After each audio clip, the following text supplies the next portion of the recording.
ربي سبحانك ربي سبحانك ربي سبحانك سبحانك سبحانك ربي سبحانك سبحانك سبحانك ربي سبحانك ربي سبحانك ربي. أعوذ بالله من الشيطان الرجيم. بسم الله الرحمن الرحيم.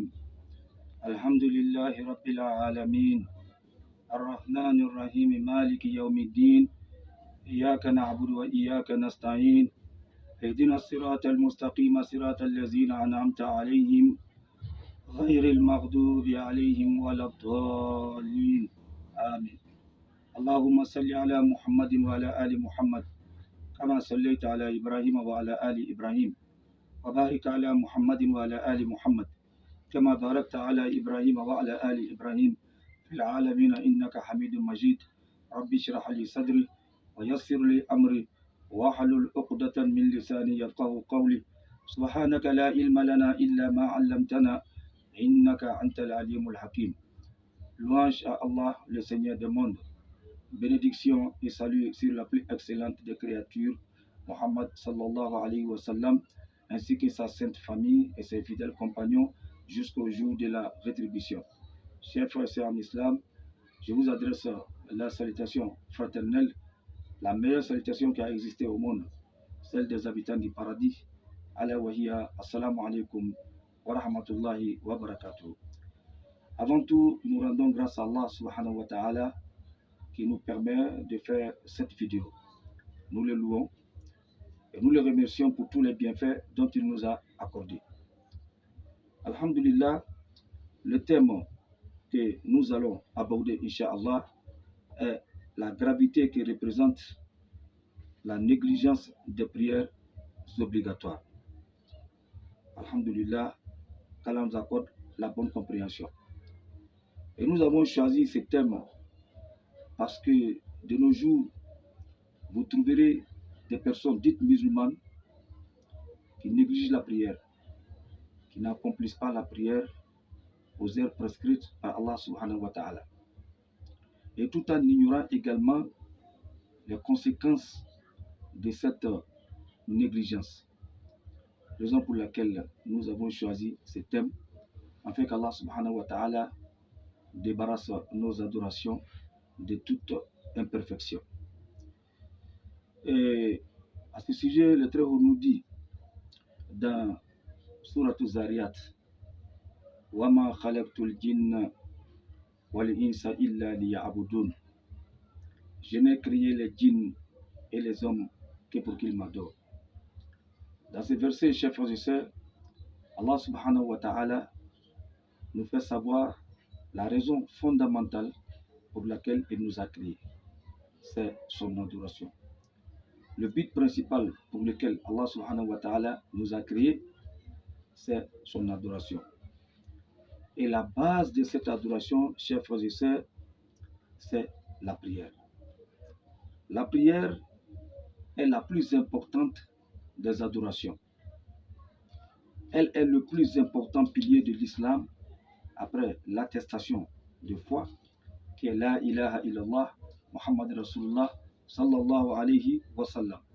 Raison pour laquelle elle occupe une place très importante en islam qu'aucune pratique ne lui partage. Ainsi donc, chers frères et sœurs, sachez que la prière est un devoir que tout musulman doit accomplir. Allah subhanahu wa ta'ala l'a recommandé à plusieurs reprises dans le Saint-Coran. Dans Surat les femmes, il nous dit Aqimus salata inna salata kanat ala al-mu'minina kitaban mawquta. La prière est de stricte obligation pour les croyants et doit se faire aux heures prescrites. Chers frères et sœurs en islam, dans cette vision, dans cette vidéo, c'est cette partie qui nous intéresse particulièrement. Accomplir la prière aux heures prescrites. Et sachez que négliger la prière et retarder son accomplissement après son heure prescrite par Allah subhanahu wa ta'ala est un péché capital. c'est un péché majeur. C'est un péché extrêmement grave qu'Allah nous en garde. À ce sujet, le Très-Haut nous dit dans Surat al-Ma'un, les ustensiles, Awailun lil musallin, allazina hum an salatihim sahun. Malheur donc à ceux qui prient tout en négligeant et retardant leur prière. Donc, dans ce verset, Allah subhanahu wa ta'ala nous fait savoir qu'il ne s'agit pas de prier quand on veut, mais en tant que serviteur, il faut prier aux heures prescrites par son Créateur, Allah subhanahu wa ta'ala. Chers frères et sœurs, la prière accomplie aux heures prescrites par Allah, c'est cette prière qui sauve. C'est cette prière qui te permettra, n'est-ce pas, d'avoir l'agrément d'Allah subhanahu wa ta'ala. C'est cette prière qui te permettra également d'avoir accès au paradis. Parce que c'est une prière faite de façon convenable et toutes les conditions sont remplies. Donc Allah subhanahu wa ta'ala nous donne la bonne compréhension et qu'il nous guide, n'est-ce pas, sur le droit chemin. Alors, chers frères et sœurs, si nous méditons sur ces versets, Allah dit Fawailun lil musallin. Il dit malheur à ceux qui prient. Donc, ça veut dire que ce n'est pas tous ceux qui prient qui auront accès au paradis. Ce n'est pas tous ceux qui prient qui seront heureux le jour de la résurrection. Il dit Allazina hum an salatihim sahun. Ceux qui négligent les prières, ceux qui retardent les prières, ceux qui n'accomplissent pas la prière aux heures prescrites par Allah subhanahu wa ta'ala, ceux-là sont les perdants le jour de la résurrection. Parce que logiquement, quand on prie, c'est pour être heureux. Mais là, Allah parle du malheur qui est réservé à ceux qui retardent les prières. Qu'Allah subhanahu wa ta'ala nous en garde. Et les ulama au tafsir nous fait savoir que Wailun, c'est une vallée qui se trouve en enfer, très profond, réservé à tous ceux qui regroupent les prières sans aucune raison valable. Donc, qu'Allah nous en préserve, qu'Allah nous guide sur le droit chemin. Alors, encore une fois, chers frères et sœurs, toujours dans le cadre de l'accomplissement des prières aux heures prescrites, Allah subhanahu wa ta'ala nous dit dans Surat al-Munafiqun, Ya ayyuhallazina amanu, La tulhikum amwalukum wala awladukum an zikrillah, wa man yaf'al zalik fa ulaika humul khasirun.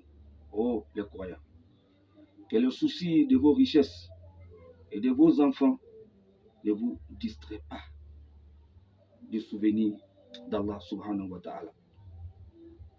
Ceux qui agissent ainsi sont les perdants. Dans ce verset, Allah subhanahu wa ta'ala, chers frères et sœurs, nous fait savoir que ceux qui négligent la prière à cause de leurs enfants, leurs familles, leurs femmes, leurs richesses, leurs biens, à cause de leur activité de manière générale, il dit que ce sont les perdants. Ce sont les perdants dans ces bas mondes et ils sont également perdants dans l'au-delà parce qu'Allah subhanahu wa ta'ala enlèvera la baraka dans leurs activités. Tout simplement parce qu'ils ont négligé, ils ont abandonné la raison pour laquelle ils ont été créés, qui est l'accomplissement de la prière aux heures prescrites. Qu'Allah donne la bonne compréhension et qu'il nous guide encore une fois sur le droit chemin. Donc, chers frères et sœurs, chers frères, toi qui négliges la prière à cause de tes préoccupations pour ta subsistance, sache également qu'Allah subhanahu wa ta'ala est Ar-Razak, le pourvoyeur, celui qui assure aux habitants de l'univers tout entier leur subsistance. Donc, adore Allah subhanahu wa ta'ala avec sincérité et Allah mettra tout à ta disposition. Non seulement il va élargir ta subsistance, mais en plus de cela, tu seras parmi les gagnants Yawm al-Qiyamah parce que tu l'as adoré convenablement comme il se doit. Quant à ceux qui négligent la prière, qui n'accomplissent pas la prière aux heures prescrites, alors quel est le châtiment qui leur est réservé? À ce sujet, le prophète sallallahu alayhi wa sallam dit, les châtiments sont réservés En commençant par dire celui qui néglige une prière prescrite exprès. Le prophète sallallahu alayhi wa sallam dit qu'il ne jouira plus de la protection d'Allah subhanahu wa ta'ala. Autrement dit, Allah cesse de protéger celui qui néglige ses prières. Deuxièmement, celui qui néglige les prières obligatoires, qui n'accomplit pas ses prières aux heures prescrites, ses invocations ne seront pas exaucées. Troisièmement, il n'aura pas une bonne fin. Quatrièmement, il mourra humilié. Et cinquièmement, chers frères et sœurs, au jour de la résurrection, Allah le jugera sévèrement et le condamnera à l'enfer. Allah nous en préserve, qu'il nous guide sur le droit chemin et qu'il débarrasse nos adorations de toute imperfection et qu'il fasse de nous des musulmans pieux et sincères. Et en conclusion, chers frères et sœurs, retenez que la prière est la colonne vertébrale de notre religion. Oui, chers frères et sœurs, c'est le lien entre le serviteur et son Seigneur. C'est d'elle dont le serviteur doit rendre compte en premier lieu au jour de la résurrection. Voyez, ce qui intéresse Allah subhanahu wa ta'ala au jour de la résurrection, en première position, dans l'ensemble de toutes nos actions, toutes nos bonnes œuvres, c'est d'abord la prière. Si elle est parfaite, elle a été correctement accomplie, alors tu seras parmi les gagnants. Il convient donc qu'elle soit pour vous la plus importante de vos préoccupations. Allah subhanahu wa ta'ala nous facilite la bonne compréhension, qu'il nous guide sur le droit chemin et qu'il nous protège de tous les châtiments et nous permette de toujours respecter la prière ainsi que tous les autres devoirs religieux. Alhamdulillah, chers frères et sœurs, nous tirons à la fin de notre vidéo, notre intervention. Et si vous recevez ce message, partagez-le et Allah subhanahu wa ta'ala vous récompensera. Merci encore une fois, qu'Allah vous bénisse, qu'il vous récompense et qu'il nous guide tous sur le droit chemin. Assalamu alaikum wa rahmatullahi wa barakatuh. C'est votre frère, Imam Bamou Menga.